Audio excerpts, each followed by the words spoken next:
Menghindari ketenaran. 1. Karakter golongan keluarga Ba'alawi tidak suka ketenaran dan mereka juga tidak suka menampakkan hal mereka kedudukan di sisi Allah. Kalamul Habib Abdullah bin Idris Al-Idris, 129. 2. Penyakit yang terakhir keluar dari hati para sidikin adalah cinta kekuasaan. Al-Mawaidz Al-Jaliyah 187. 3. Telah diriwayatkan, ada seseorang yang telah sampai pada makrifat Allah, dia terkenal dengan kewaliannya, dan dikunjungi orang-orang dari tempat yang jauh hingga sampai kabar tentang kedudukannya kepada raja, lalu raja dan rombongannya pun bermaksud untuk menziarahinya.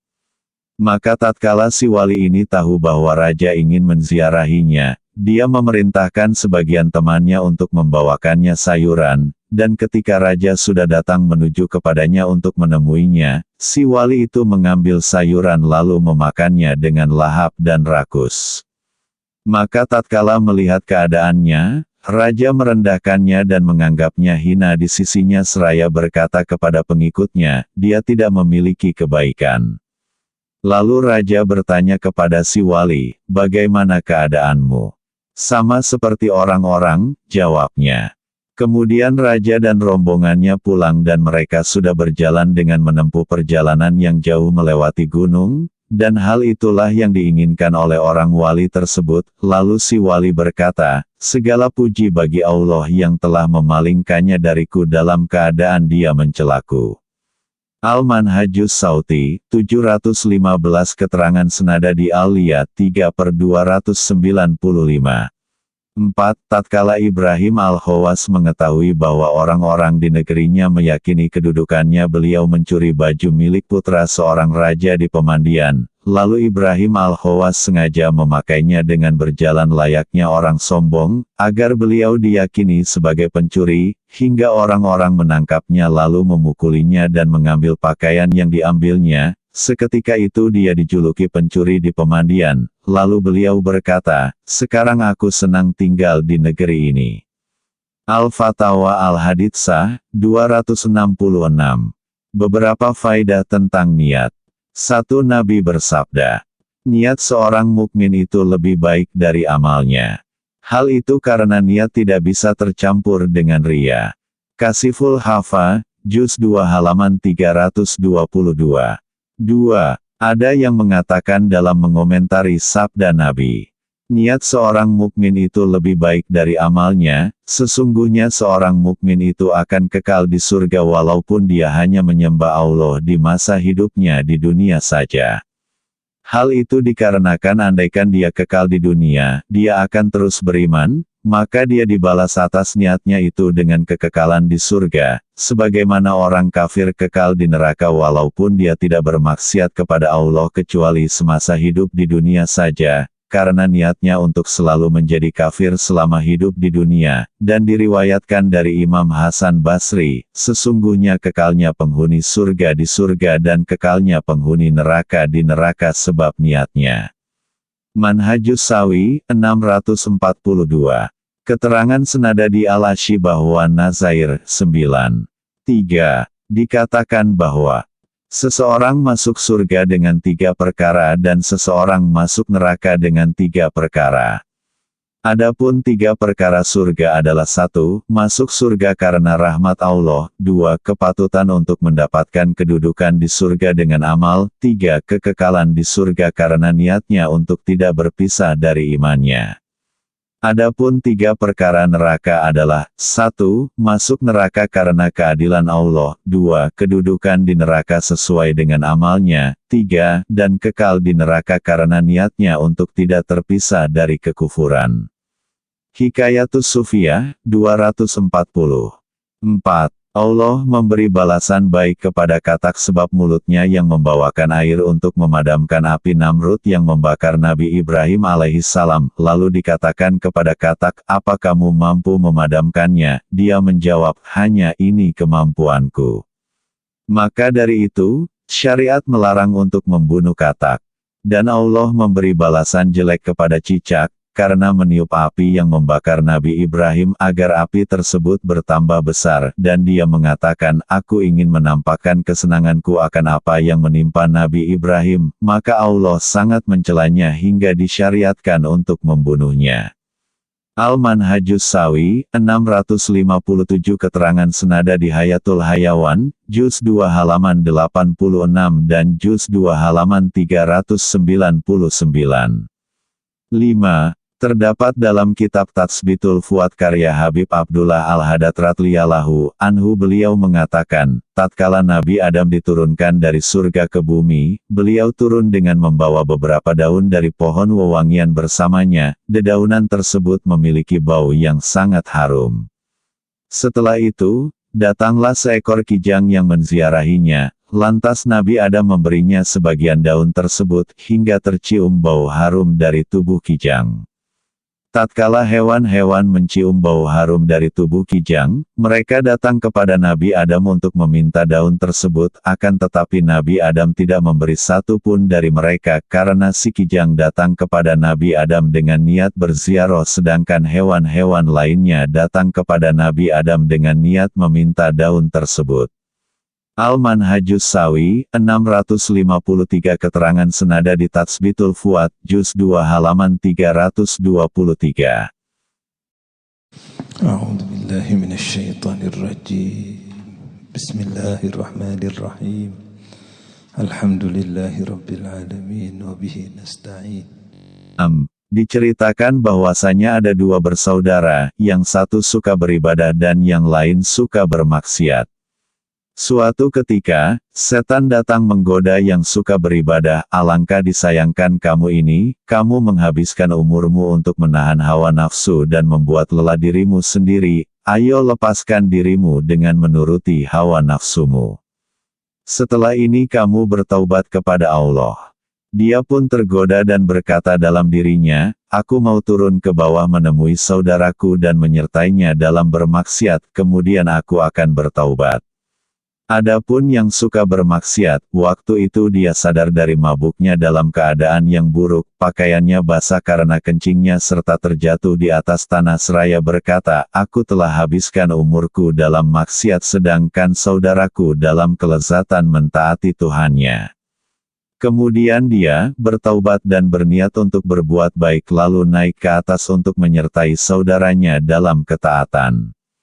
Secara bersamaan, saudaranya yang di atas turun dengan tujuan bermaksiat terpleset dan jatuh menimpa saudaranya yang naik dengan tujuan beribadah, maka yang suka ibadah akan dibangkitkan atas niat bermaksiat dan yang suka maksiat akan dibangkitkan atas niat ibadah. Al-Jawahir Al-Lulayah 34.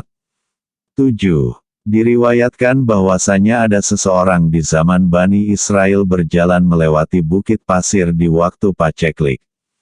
Lalu dia berkata dalam dirinya, andaikan bukit pasir ini makanan yang aku miliki, pasti aku akan bagikan untuk orang-orang.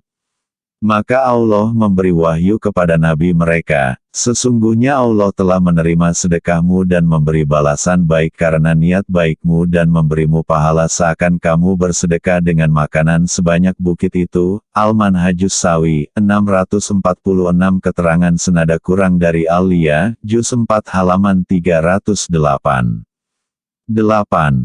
Imam Junaid berkata, barang siapa membuka untuk dirinya pintu niat sang baik, maka Allah akan membukakan baginya 70 pintu dari pintu-pintu taufik, dan barang siapa membuka untuk dirinya pintu niat yang jelek, maka Allah membukakan untuknya 70 pintu daripada pintu-pintu keterlantaran.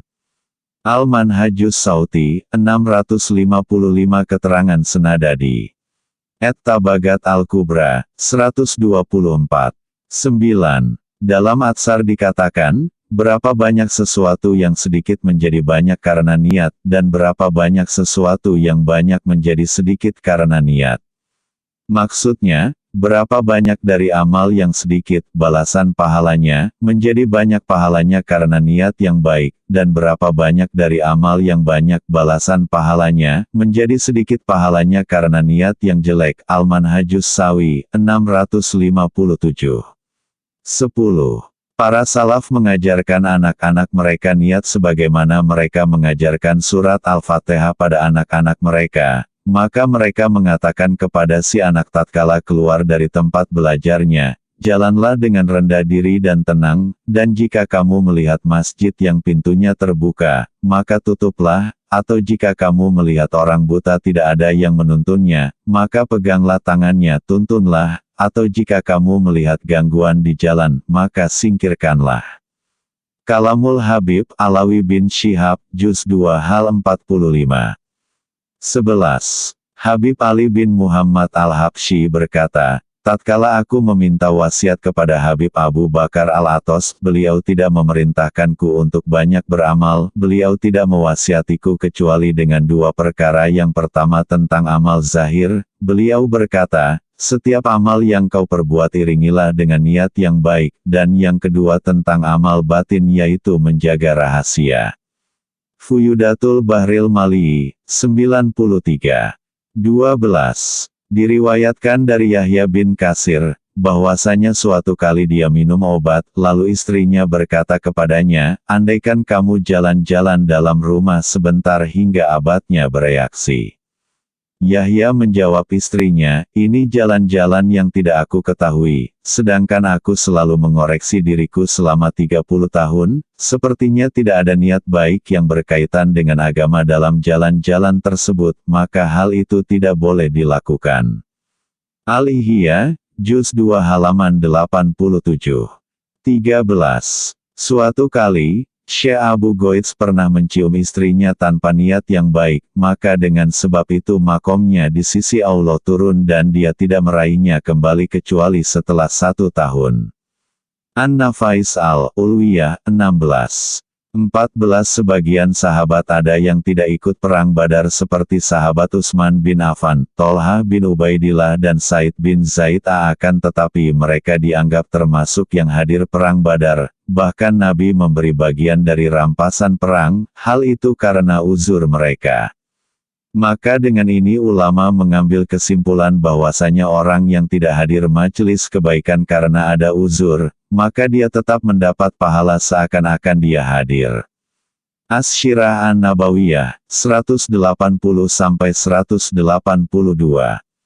15. Arti uzur adalah gugurnya dosa dari orang yang mempunyai uzur, dan kadang selain gugurnya dosa dia mendapatkan pahala bagi orang yang jujur dalam uzurnya. Alasannya, hal itu dibuktikan jika dia mampu untuk hadir dalam keadaan apapun, pasti dia akan hadir. Di samping itu hatinya harus merasa sedih dan menyesal atas apa yang tertinggal dari ketaatan kepada Tuhannya dan pengagungan kehormatannya.